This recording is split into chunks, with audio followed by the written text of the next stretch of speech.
Uganda had been given millions and millions of piles, I would say, of aid to bring calm to the Central African region. They couldn't. Central African Republic has to go through some schooling. I don't expect us to rush them to the ballot, thinking that the ballot is equal to democracy. This woman is not going to succeed the way things are. She's promised that she was going to put all the combatants into one army. You don't do that. Just because Ivory Coast is struggling with it. She needs the institutions where the people believe in the institutions. If it's the military, build and make sure that the combatants who are being brought together are schooled through the military kind of doctrine and ethic.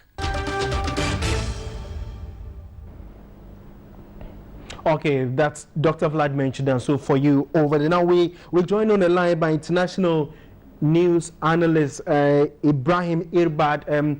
I'm told we've just lost him, but we're trying to connect back with him to find out whether the African Union has shown enough commitment to bringing the fighting to an end, and then also with the woman coming into power, will there be a ceasefire and peace be restored in the Central African Republic? We do understand that about 1 million people, that's about 20% of the population, have fled to neighboring countries. Is the situation that worrying? Now, we also did pick some indication this evening that fresh fighting broke in the capital Bangui, with looting here and there.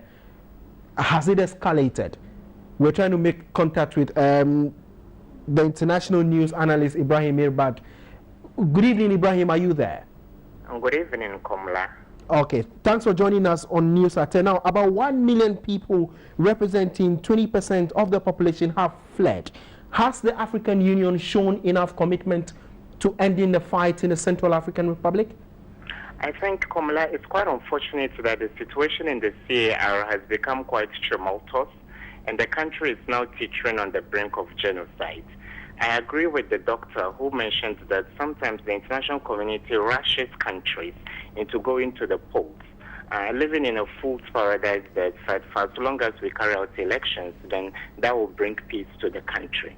But we can't sit aloof as the streets of Bangui get strewn with the corpses of innocent people caught in the crossfire. Therefore, it's a matter of priority for an international community, viz. The African Union or the United Nations, to bring some peace and sanity to the streets of Bangui. People have cast doubts about the ability of a woman like President Catherine Samba to restore the calm and law in the country. Others have also argued that she's bringing on board female tenderness that may do better than testosterone-filled masculinity.